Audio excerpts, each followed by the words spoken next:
Hey, what's up everybody, it's Amaya. So today's video is going to be talking all about one of the most controversial makeup brands probably on the planet, honestly, not just on YouTube, but on the planet.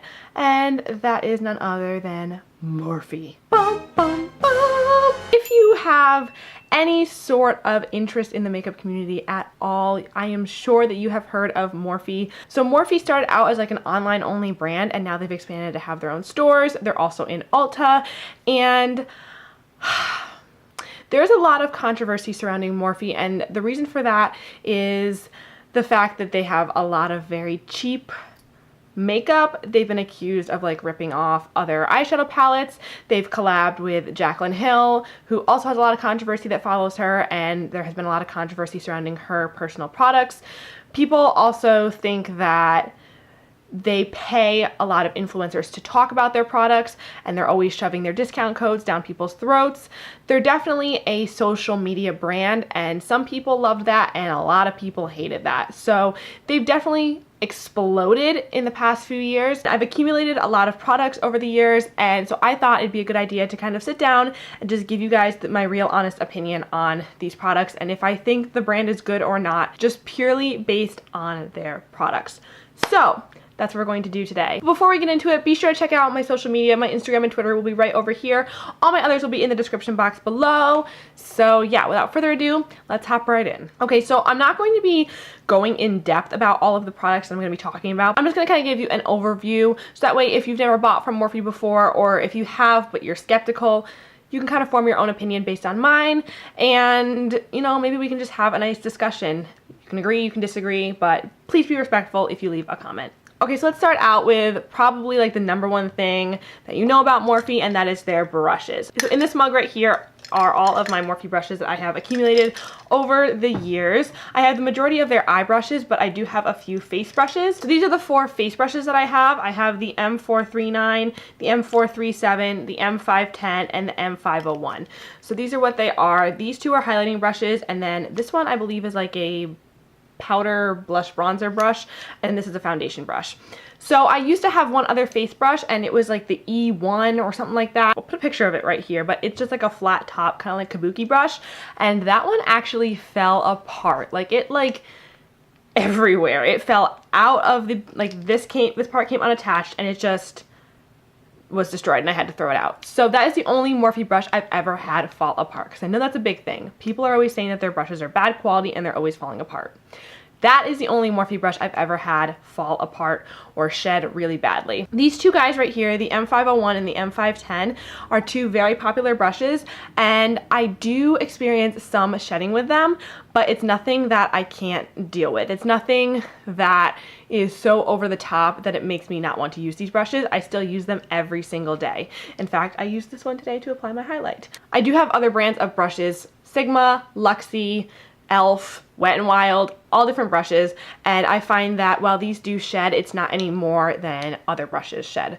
So that's up to you. Personally, I think their face brushes are a little bit expensive for their line. I prefer going for their eye brushes, and I prefer getting face brushes from brands like Elf and Wet n Wild because they are a bit cheaper. Okay, and the rest of these guys right here are all eye brushes. So I have some from a bunch of their different collections, so I'm not going to go over all of them, but my favorite collections are their, I'm not sure what they're called, but I'll just say like the name, the M collection. Any of the brushes that start with M, so like M433, M441, those brushes like that, I particularly love those. So out of the M collection on Morphe, and I'll put the name of the actual collection right here, these are all of the brushes that I own. It's definitely the biggest collection of brushes that I own, and these are probably my favorite. I find that they are very good quality. I don't experience any shedding with any of the eye brushes. After several washes, I do notice that they can tend to be a little bit scratchy,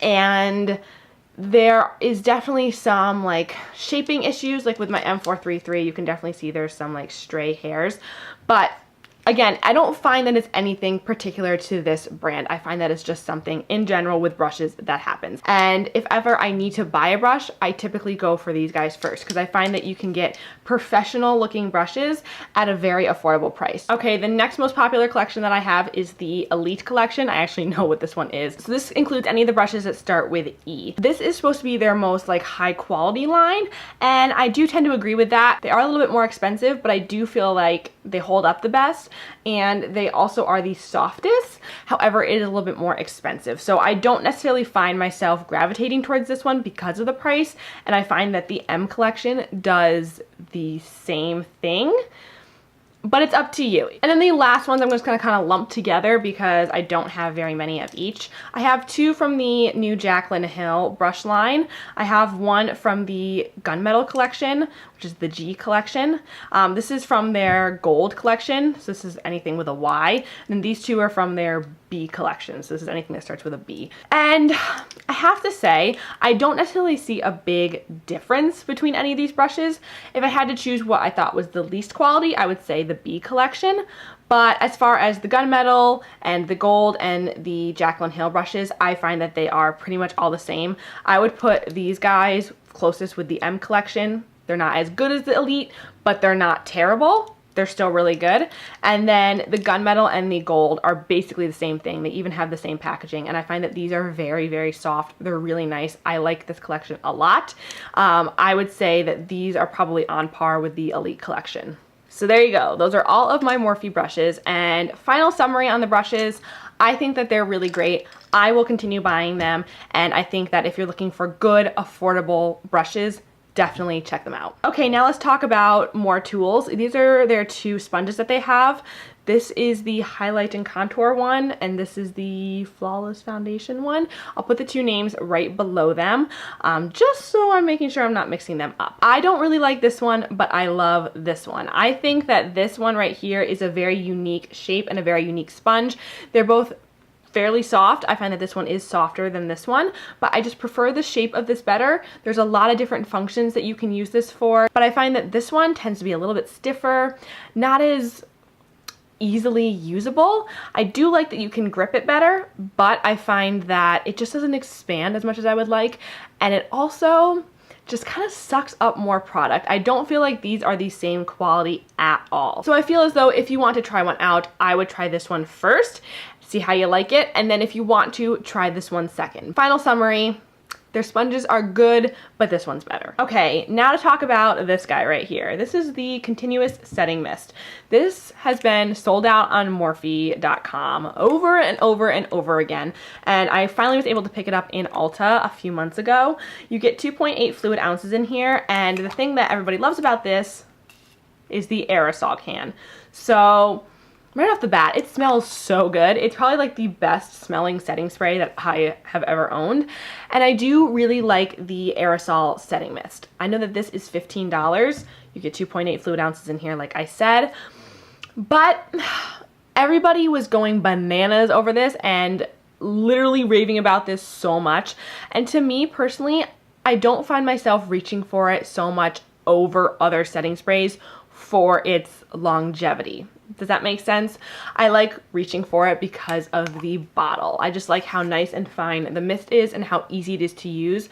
I love using this on clients as well because you don't end up like spraying them in the face with a funky nozzle. I think that it's definitely a good setting spray, but for me, I don't think that it's absolutely out of this world revolutionary amazing. For the final summary on this, I would say yes, it is good. I think that you will like it. I can't see why you might not, but don't expect it to be mind-blowing. Okay, we're gonna talk about lip products real quick, and then we're going to get into the eyeshadows. So I have a liquid lipstick, a lip pencil, an actual lipstick, and a lip liner from them. So their liquid lipsticks are actually in different packaging now. This is just the old original packaging, but I got this little grouping right here in a little set.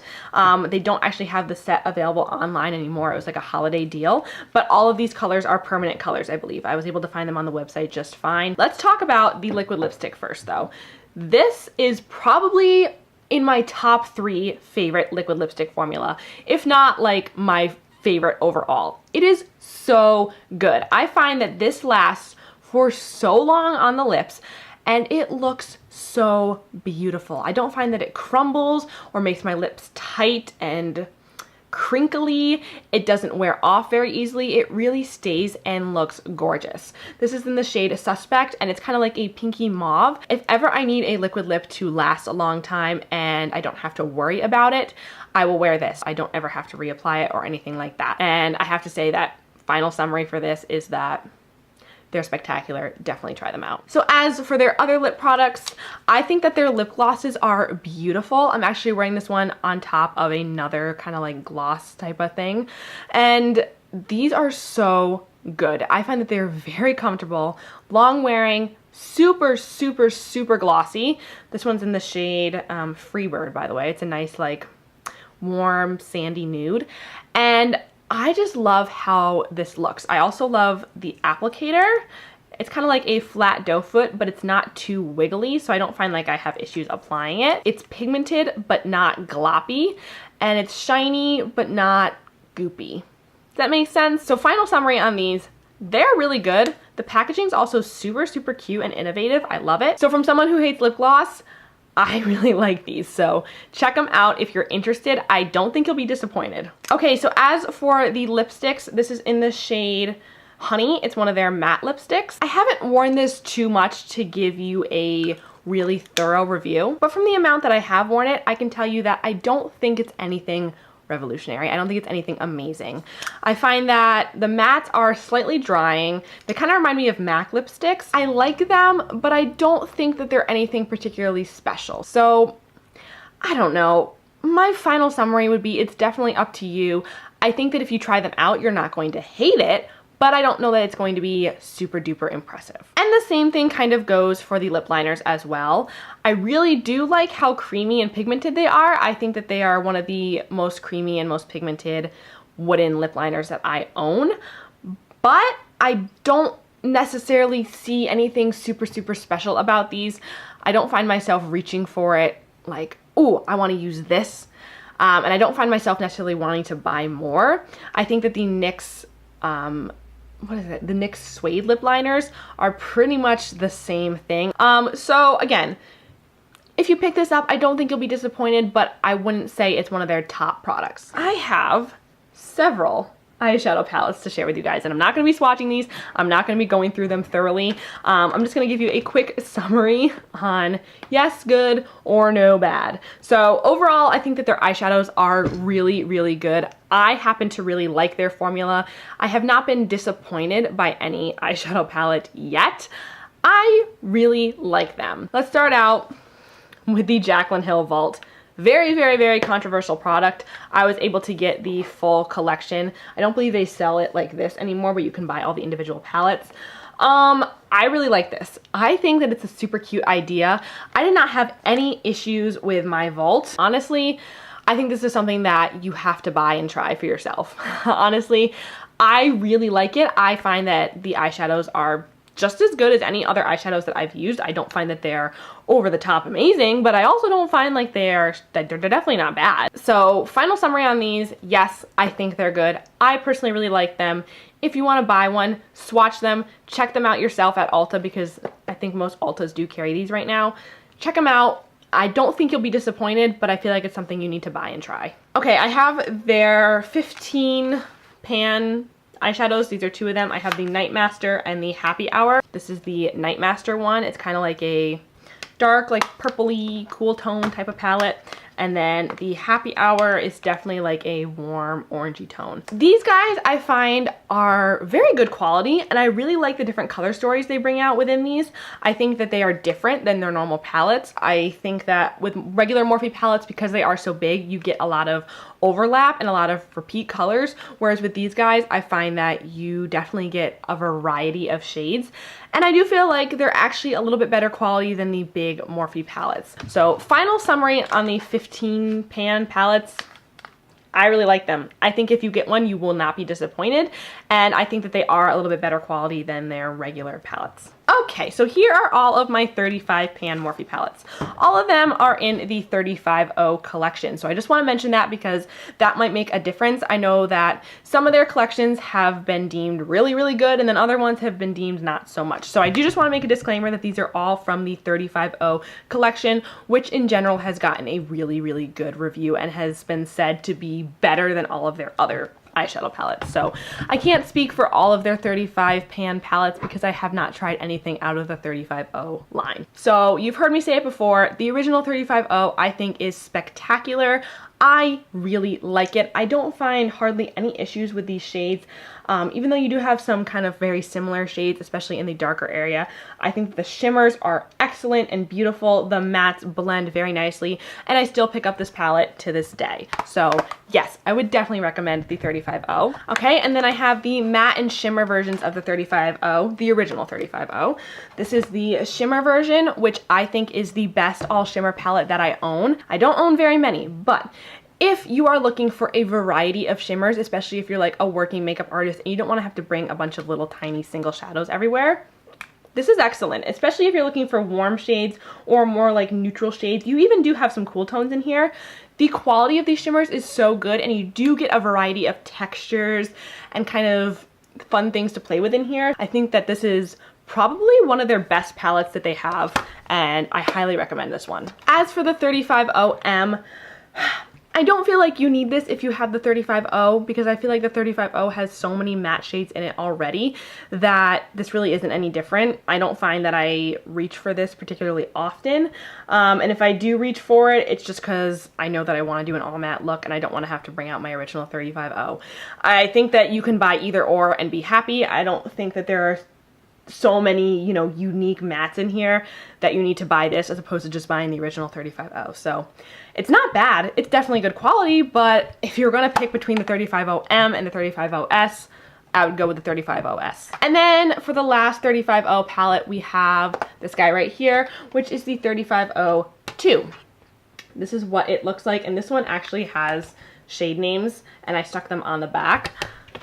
But this is what it looks like, and this palette is very tricky for me to talk about because I think that the shadows are like outstanding quality. If you are into very dark or very bright, very stand out warm looks, you will enjoy this palette. But I think someone who is just looking for an everyday eyeshadow palette, I think they should go for the 35O over the second one. So that's just my 2 cents. So my final summary on the 35O 35 pan palettes, I really like them. I think that they are all really great, and I feel like if you pick up one, you're not going to be disappointed. Okay, and then lastly, I have 2 collaboration palettes to talk about right here. I have the Jaclyn Hill one and the James Charles palette. Woohoo! Jaclyn Hill palette definitely has some controversy around it because that seems to happen with Jaclyn's collaborations. I don't necessarily think it's anything she does. I am a Jaclyn Hill fan. I'm not going to deny that. I'm going to be transparent with you guys. I am a fan of her,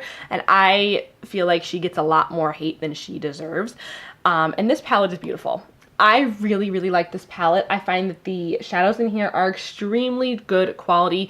I do feel like they are slightly better quality than the regular 35 pan palettes, but I don't find that they're so much better that it is a huge difference. And I love the layout. I love the color selection. Final summary on this, I think it's excellent, and I think if you pick it up, you'll love it. I find that I haven't really heard any bad things from any of the people that I've recommended this to, so I really like it. And then we have the James Charles palette. Probably like the most hyped up palette that I've heard about in a long time. People are going insane over this palette, and I think that it is incredibly cool. Now, it does really look like very similar to a palette they had for holiday last year, and some people are not too happy about that, but I mean, that was a limited edition palette that people really, really liked, so I feel as though they're giving us that type of thing without actually giving us that palette, which I kind of like. But I find that you can definitely create neutral looks with this,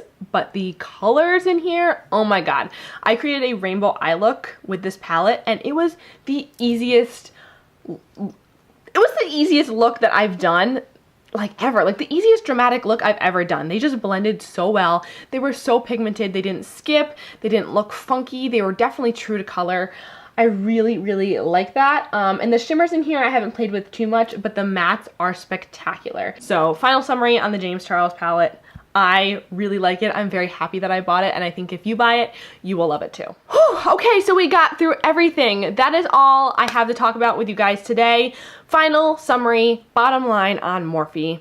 I give them a thumbs up, and I recommend them from someone who is not sponsored by them, does not have a discount code. They don't even know who the heck I am. I am someone who has bought from them consistently, and I will continue to buy from them because I really like what they come out with. And regardless of any sort of controversy that they have, I find that their products are consistently good for me. So yeah, that's it for this video, you guys. I hope you guys like it. Please give it a big thumbs up and subscribe if you haven't already. Let me know what you thought in the comments below. Let me know your opinion on Morphe. Please be respectful, but let me know your opinion if you've used any of their products, what you think, and maybe we can have a nice conversation. So yeah, I'll see you in my next video. Mwah. Bye.